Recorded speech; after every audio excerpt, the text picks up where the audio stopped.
these people had one thing in common. They knew they had it in themselves. They knew they could be something beyond where they were. They were willing to put their time, their energies to better themselves. What you really could do with more skills, it's just remarkable. So I would like to just tell you a couple of short stories, and we'll draw maybe a couple of lessons from them. But I would like to tell you of two women that each sold a business to Berkshire Hathaway, to me actually, for many, many, many millions of dollars. Both of them started with $2,500. By a coincidence, it was the exact same amount. It was everything they had in the world. And one of them was a woman who landed in Seattle in 1917, couldn't speak a word of English, had a tag around her neck. The tag said, Fort Dodge, Iowa. The Red Cross got her to Fort Dodge, where she was reunited with her husband who had come to the country a couple of years earlier. And she lived in Fort Dodge for 2 years, and as she put it, she felt like a dummy. She couldn't pick up the language. She couldn't learn a word. And so she and her husband decided to move to Omaha. So they came to Omaha in 1919, and there she found a small colony of Russian Jews, so she started feeling more at home. And then as her oldest daughter went to school, she would come home, this daughter, Frances, and she would teach her mother the words she'd learned in school that day. And this woman, Rose Blumpkin, spent 20 years saving money, bringing first her siblings over, her mother and father, $50 at a time. She sold used clothing to do it. She had 4 children during this period. And by 1937, after 20 years, she'd saved $2,500. She went to Chicago and she bought what she could of furniture. Her dream had always been to open a furniture store. And this woman who had never gone to school one day in her life, with $2,500, but with the same spirit that the people in this room had about having a dream and working to accomplish that dream, she built a business which she sold to me in 1983 for $60 million approximately, and which did $1.5 billion worth of business last year. The 4th generation is working in that business. This woman, Rose Blumpkin, worked for me until she was 103. And then she retired and she died the next year, which is a lesson to all of Berkshire's managers that premature retirement, you can't tell what's going to happen. But Mrs. B, with her $2,500, one further fact about her, she could not read or write. And she went into a furniture business, and she didn't bring anything unique in furniture, but she brought a determination to succeed. She knew she could outwork anyone else. She knew she cared about her customers. She worked at very low gross margins, but she built this incredible business. And I saw one other woman who did a similar thing with $2,500. I paid her hundreds of millions of dollars for her business. So I decided to go to the source and get these people before, I don't want you guys coming around to me asking me hundreds of millions of dollars. I'd like to join in with you much earlier. So I've followed this group, and today I'd like to tell you about one other small business person. This person, I went to buy his business from him, and he turned me down, which was very wise. But this was a fellow who was born about 8 years before I was. He was born in 1922. He was we'll call him Jack, lived in the Midwest.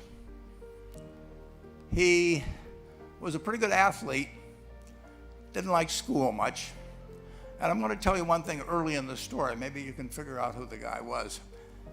The company he built hires more college graduates each year than any other company in the United States. And this fellow, who was destined for this but did not know it, Jack, went to college for a year and then dropped out. He really wasn't that interested in school. And the year he dropped out was 1941, when the United States became under attack. He went down to the Army Air Force recruiting station, volunteered, and they turned him down because he had hay fever. So he went over to the Navy, and they took him.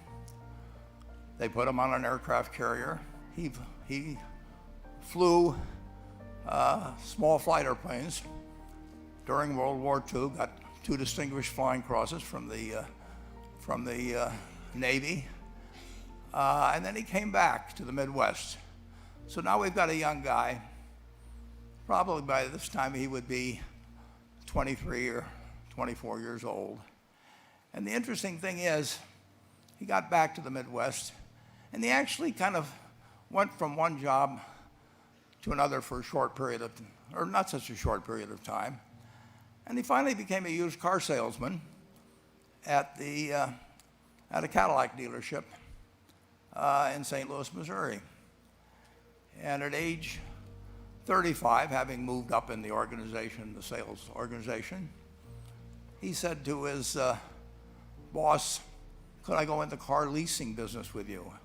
The boss said, "Well, if you'll cut your salary in half and you'll come up with," it was $25,000, which he borrowed, "we can become partners in a car leasing company." So my friend Jack started at age 35 in the car leasing business.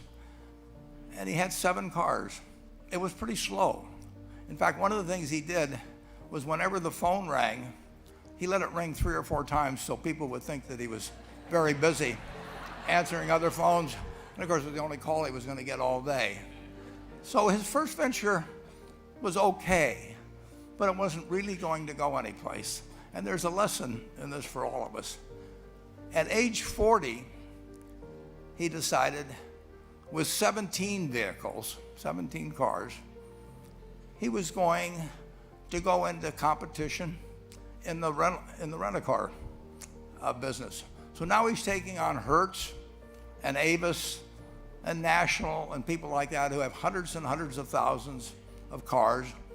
And he's got 17 cars, and his cars aren't any different than theirs. I mean, he's buying them from General Motors or Ford or Chrysler. And he can't get the airport locations. Those companies have them all sold up. But he was determined that he would basically offer the customer, can't offer him a different car, but he can offer them friendlier service than they've ever seen. And so he started a company. He named it after the battleship that he'd flown from in the Pacific, which was the USS Enterprise. And he died about a year and a half ago. But when he died, his rent-a-car company, starting with those 17 cars, was worth more than Hertz and Avis and all the rest of the rental cars put together. The man's name was Jack Taylor, and his son, Andy Taylor, is a good friend of mine, runs the business now. A grandchild is in the business. There'll probably be a 4th generation along the line. So this man, in the United States, he didn't invent artificial intelligence. You know, he didn't do anything that, just like Mrs. B selling furniture, I mean, that any one of us could have entered those businesses.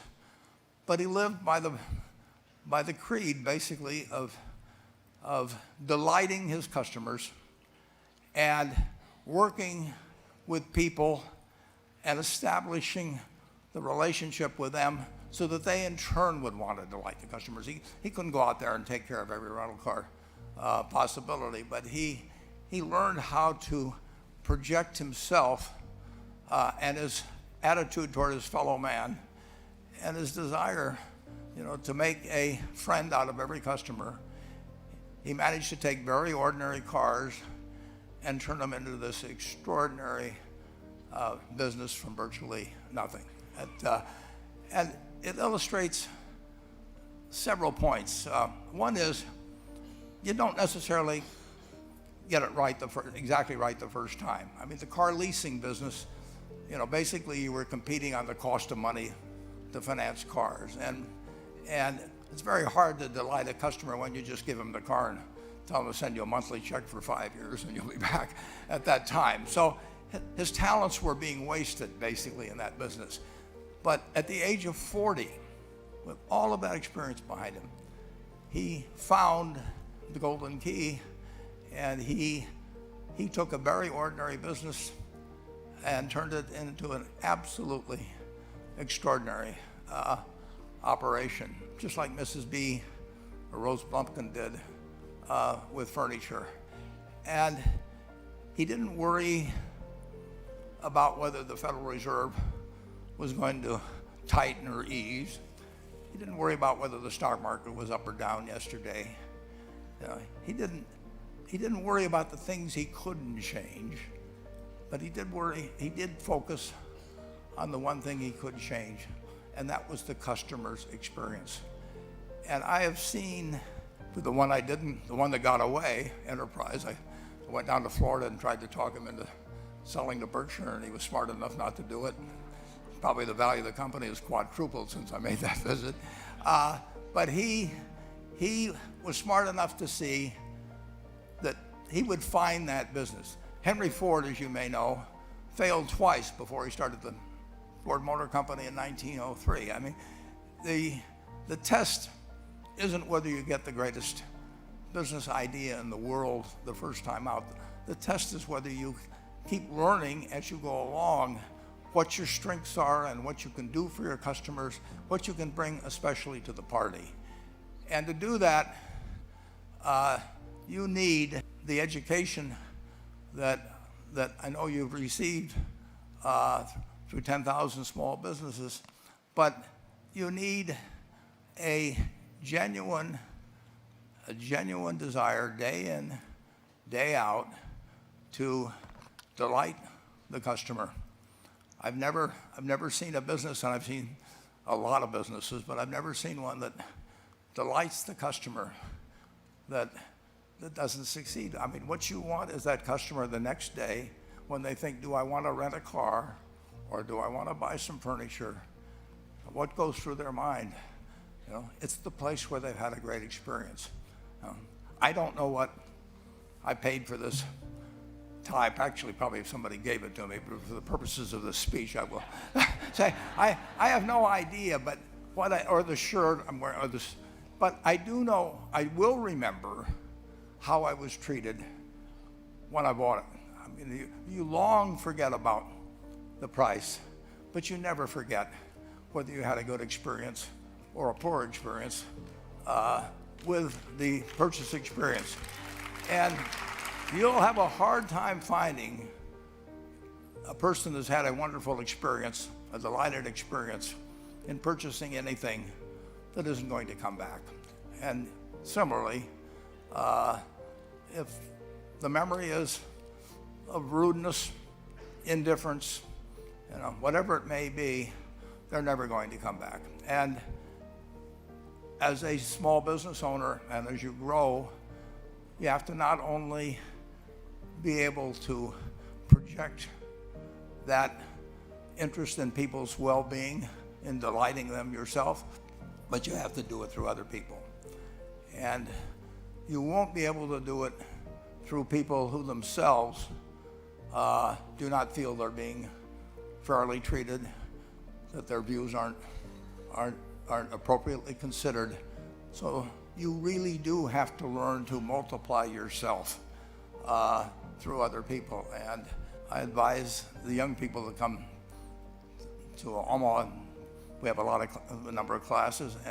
The key is to, certainly in terms of your personal life, the most important decision you'll make is the spouse that most of you will likely have. And it's very important to surround yourself with people that are better than you are. You are going to move in the direction of the people you associate with. I've been enormously lucky in that respect. I mean, I've just had teachers and friends and a spouse that really was a better person than I was, and I had enough sense to learn from these people that life went better if you behave better yourself. It took a while. So I advise you to seek out, as your partner in business, your partner in life, whatever it may be, look for the people that actually are examples to you, rather than somebody that you think you need to straighten out yourself. And simple rules like that, delighting customers, working through other people, associating with people that will cause you to move in a better path than you might otherwise have, they will take you so far in life that it's hard to believe. I mean, they took Rose Blumpkin without being able to speak a word of English, that couldn't read or write, and they took her to what is now a $1.5 billion business. And incidentally, there's been no money put in it since the $2,500. That's been the total capital paid into the Nebraska Furniture Mart. And I think if you looked at Enterprise, I don't know their books the same way, but my guess is that very little equity capital has been added to Enterprise over the years. The business built on itself. So I want to tell you, I admire this group enormously. When I met Dr. Mello's class on September 22nd, 8 years ago, I was thrilled. And I admire people that are doing what you have done. Working hard at your job, at the same time you took on an added really lot of hard work to further your skills. 99% graduate. I mean, that's a mind-blowing statistic. And I'm looking at 2,200 people here who I admire. I'm cheering for you, and I can tell you the best is yet to come. Thank you.